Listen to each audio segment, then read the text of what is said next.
क्योंकि ये राम कथा है। सावधानी हटी दुर्घटना घटी। पार्वती जी बोली तो का दुर्घटना घट चुकी हैगा? भोले बाबा बोले घट नहीं चुकी है एक बार। अमर कथा याद है ना? पार्वती मैया कैलाश में बैठी थी, भोले बाबा समाधि में थे। नारद जी आए, देखा कि समाधि में कोई बात नहीं। पार्वती मैया को प्रणाम किया और बैठ गए। माँ, पार्वती जी ने कहा कहो नारद क्या बात है? बोले और तो सब ठीक है, पर माँ कभी आपने भोले बाबा से ये नहीं पूछा कि आपके गले में ये मुंडों की माला किसकी है? पार्वती जी ने कहा वैसे नारद तूने बात तो ठीक कही है। वाकई में जो सबसे अति प्रिय चीज होती है उसी को लोग गले में लगाते हैं। नारद बाबा तो गए, बोले काम हो गया। नारद बाबा तो गए, पर पार्वती जी भैया पास में गई, बोले महाराज हमें आपसे कुछ पूछना है। बोले बाबा बोले नंदी क्या नारद आए थे क्या? भोले बाबा से नंदी ने कहा महाराज लग तो ऐसे ही रहा है, नारद आए थे। पार्वती जी मैया ने कहा सरकार बताओ आपके गले में ये मुंडों की माला किसकी है? भोले बाबा ने कहा होगी जिसकी पड़ी होगी, आप क्यों परेशान हो भाई, गला मेरा है, मेरे गले में पड़ी है। पार्वती जी ने कहा ऐसे कैसे? गला है आपका है तो पति तो मेरे हो, तो बताना तो पड़ेगा ना। बोलो बिना पूछे अगर कुछ पहन लें तो झगड़ा है ना। कि घर से कमीज दूसरी पहन के गए और बाहर से आई तो ये कमीज आई कैसे, बदला बदली हुई कैसे? बोलो। पार्वती जी ने कहा महाराज बताओ मुंडों की माला आपके गले में है किसकी? भोले बाबा ने कहा तो काहे के लिए परेशान हो, ये सब तुम्हारे ही मुंडों की माला है। पार्वती जी बोली अच्छा मेरे? बोले हाँ, मैं तुमसे इतना प्रेम करता हूँ कि जितनी बार भी तुमने शरीर छोड़ा मैं हर अवतार की मुंडों की माला पिरो के गले में पहन लेता हूँ, प्रेम करता हूँ। पार्वती जी ने कहा महाराज हम इतनी बार मरे और आप एक बार भी एक्सीडेंट भी नहीं हुआ आप है? हम इतनी बार मरे जिंदा पर मुझे भी नहीं मरना है। आखिरकार आप बताओ आपने कौन सी बूटी पी है? भोले बाबा बोले बूटी तो नहीं पी है पर अमर कथा सुनी, और जो अमर कथा सुनता है वो अजर अमर हो जाता है। पार्वती जी ने महाराज कहा मुझे भी अमर कथा सुनना है। अमर कथा प्रारंभ हुई। भोले बाबा ने कहा नींद नहीं आना चाहिए, और बोलो भाई कहीं नींद ना आवे पर राम कथा में बड़ी अच्छी नींद आवे। बोलो है ना, आती नींद की नहीं आती? ऐसे ज्यादा नंचा नहीं आवे, ठंडियन में ज्यादा आवे जब एक दूसरे से सटके हुए।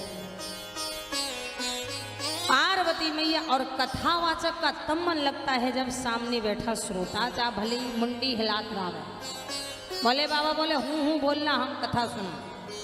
भोले बाबा ने नेत्र बंद किए, मैया पार्वती कथा सुनने लगी और हूँ कर रही हैं। पर पार्वती जी को कब नींद आ गई पता ही नहीं चला।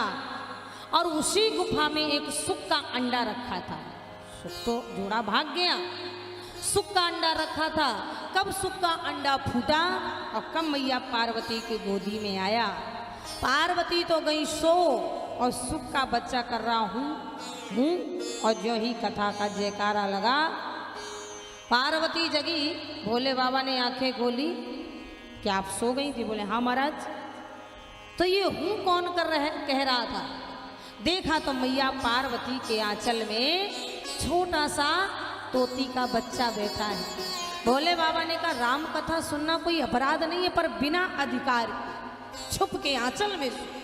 भोले बाबा ने जो ही त्रिशूल लगाया वही महाराज फुर्र से वो तोती का बच्चा उड़ करके तीनों लोकों में फिरा। काहू बैठन कहा ना वही राख सके राम कर दोई।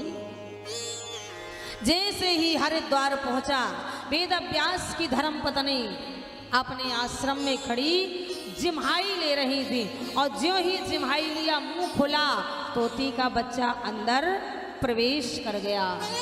महाराज यहाँ भोले बाबा को त्रिशूल से वेद व्यास ने प्रार्थना किया तो त्रिशूल तो गया, पर यहाँ वेद व्यास इंतजार कर रहे हैं कब बाहर निकले। 1 साल, 2 साल, 3 साल, 4 साल, 5, 6, 12 साल बाद जब निकले तो महाराज नारा बीमारा, भागवत की कथा है, हमारा विषय नहीं है, नारा बीमारा सहज जा रहे हैं क्योंकि वो रामर कथा सुन। तरुण अवस्था वाले 9 युवक, सुंदर सुडौल, लंबे लंबे केस, दिगंबर अवस्था में जा रहे हैं। वेद व्यास जी पीछे पीछे से कह रहे हैं, बेटा बेटा, पुत्र पुत्र पुत्र, रुक जाओ। सुखदेव भगवान तो नहीं रुके, एक जलाशय से निकल गए।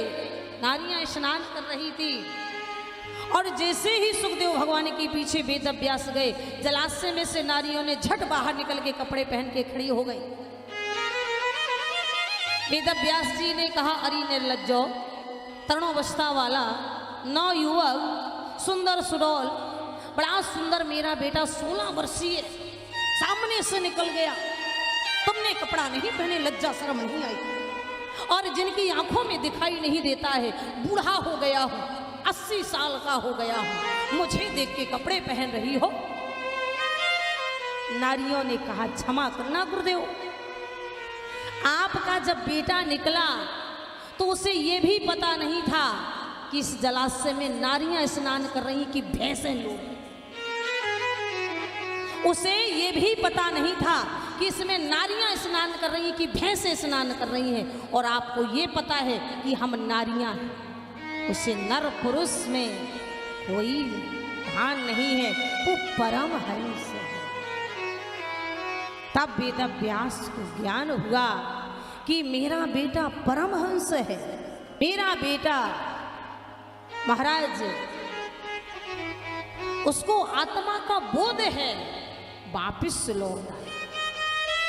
तो महाराज जिसने एक बार राम कथा सुन लिया, हरि के चरणों में चला गया, प्रभु में भजन में लीन हो गया, वो संसार को ऐसे त्याग देता है महाराज, ऐसे त्याग देता है जैसे ये संसार हमारे लिए कुछ नहीं।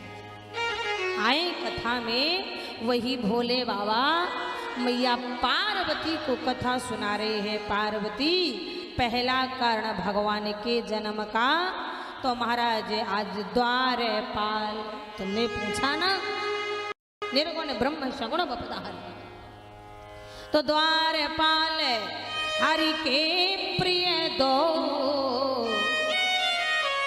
जय और विजय कहें सबको। पार्वती वैकुंठ निवासी जगत निंदा जगदाधार अखंड नायक परब्रह्म परमेश्वर परमात्मा क्षीर सागर में वास करते थे, और उनके द्वारपाल जय विजय उनकी रक्षा में तैनात थे। महाराज उसी समय ब्रह्मा जी के सबसे बड़े पुत्र सनकादि ऋषि सनक सनंदन सनत कुमार जो ही वैकुंठ में दर्शन के लिए गए, द्वारपालों ने मना कर दिया, और वहां जो ही मना किया, सनकादि ऋषियों ने कहा, धूर्त, लगता है तुमने मदरा पी रखा है, हम तीनों लोकों में कहीं जाएं हमें कोई मना नहीं कर सकता है। मन में विचार आया, आप भी अपने पति के पांव दबाती हैं? बोलो, कोई नहीं हाथ उठाए। पति के छोड़ो, सास के कौन कौन पांव दबाते हैं? कौन नहीं बता? अच्छा, सास को गलो कौन दबाते है? ना गलो दबाते है? पहले को जमानो हतो, क्यों अम्मा, जब तक सास के पांव नहीं दबाओ तब तक खटिया नसीब नहीं होती, और आज सास के पांव तो नहीं दबे पर गलो जरूर दबे। अरे हम कहते हैं सास ससुर के न दबाओ तो पति के तो पांव दबाओ। दबाती है कोई? जे कहेंगी पटेल ने वाह एक काम और बढ़ा दो, घर ही के काम से फुर्सत नहीं है, पति के और पांव दबाओ। देखो पति के पांव दबाने में फायदा है। तुम्हारे थे के तुमड़ा वाले शास्त्री जी, हम बिना फायदा की बात नहीं करते। पति के पांव दबाना चाहिए। आप राकेश जी महाराज भी हैं, वो भी सुन रहे होंगे। पति के पांव दबाने से जानती हो क्या फायदा है? भले ही चाहे 2 मिनट 1 मिनट सेकंड ऐसी छूले बात, आप कहोगे क्या फायदा है? फायदा बताऊंगी तो आपके पांव दबेंगे आज से, पक्का गारंटी से, पक्का गारंटी से बता दूं। फायदा फायदा है तो फायदा क्या है महाराज? पति के पांव दबाने से शास्त्री जी बैठे, नारी की हथेलियों में शुक्र होता है। बोलो भाई, ज्योतिषी कहते हैं ना, नारी के हथेलियों में शुक्र होता है और पति की पिडलियों में शनि होता है। बोलो सही है ना? ज्योतिष गलत तो नहीं है। पत्नी के हथेलियों में शुक्र होता है और पति की पिडलियों में शनि होता है। जो नारी अपने पति के पांव दबाती है तो जब शुक्र और शनि टकराता है उसके घर में लक्ष्मी का आवागमन, लक्ष्मी नारायण का आवागमन बना रहता। बोलो भाई, आज से पांव दबेंगे कि नहीं दबेंगे? और अगर नहीं दबाना हो तो और भी सरल बता दो, और भी बताऊं सरल? हाँ देखो क्या सरल बता दो। नहीं पांव दबाना है तो और भी सरल बता रही हूँ भाई। काम से फुर्सत नहीं है तो आज ही कभी भी अपने गृहस्थ जीवन के घर में हनुमान जी की फोटो मत लगा। आप अपने गृहस्थ जीवन के घर में वो वाली तस्वीर ले जाना। कौन वाली? लक्ष्मी नारायण की खड़ी वाली नहीं, वो वाली तस्वीर ले जाना जिसमें भगवान नारायण सो रहे हो, शेष जी छत्र छाया किए हो और लक्ष्मी मैया चरणों में बैठी, चरणों के पास बैठी पांव दबा रही हो। वो वाली फोटो ले जाना, काम हो जाएगा। दबाने की भी जरूरत नहीं है, काम भी हो जाएगा। बोलिए लक्ष्मी नारायण भगवान। बोलो कौन कौन करता है पति की सेवा? 3 प्रकार की पत्नियां होती है पतिव्रता।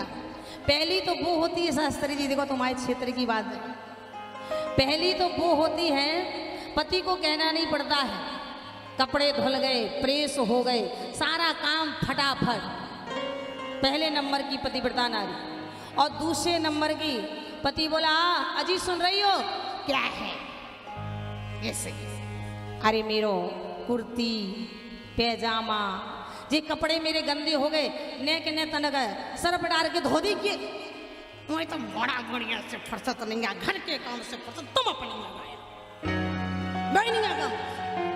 फिर भी अगर पति ने रख दिए और तब भी वो सरफ में डाल के चाहे उल्टे सीधे जैसे मुंगरिया उंगरिया मार के धो के डाल दे, वो भी पति की सेवा है ना। तो वो दूसरे नंबर की नारी वो है। और तीसरे नंबर की नारी वो है, डर लगता है ऐसा ना हो कि काल सी भीड़ कम हो जाए। तीसरे देखो तुम्हारे थे कि नहीं कह बांसखेड़ा की तो वैसे भी बहुत पतिव्रता नारी है। गांव देहात की बात ही नहीं हो रही, जो तो शहरन की बात हो रही है। आप तो वैसे भी पतिव्रता बहुत हो, ये तो शहरन की बात। तीसरे नंबर की वो है, शाम हुआ मुन्ना नहीं रो रहा है तब भी मुन्ना के पकड़ के कान एड़ दिए, ऑफिस से आए, ड्यूटी से आए, शहरों की बात कर रही ना, तुम्हारे यहाँ की नहीं, कल से आना और भी कहता है, ड्यूटी से आए मुन्ना के पापा का करें जी तो चुप ही नहीं हो रहे, रोए जा रहे हैं। ऐसा करो कि मेरा बहुत सिर दुख रहा है, चाय उसको बनाना है, जरा चाय बना लेना। चाय बनाई और जैसे ही चाय बनाई जरा 1 कप हमें भी दे देना। सेवा करवा ली कि नहीं करवा ली? और जैसे ही शाम को हुआ कि सोचा रोटी वोटी बन जाए, तब भी मुन्ना का पकड़ के कान मसक दिया। अब क्या बताएं, तो छोड़ ही नहीं रहा है, बहुत परेशान कर। अरे ज़्यादा कुछ नहीं, 1 कुकर में दाल रख दो, 1 में चावल रख दो, बस थोड़ा थोड़ा खा लो। सेवा हो गई कि नहीं हो गई? बोलिए गोविंद भगवान की। लेकिन बांसखेड़ा की ऐसी नहीं है। आज वही भोले बाबा जगदम्बा मैया पार्वती जी से कह रहे हैं, पार्वती पहला कारण जय और विजय।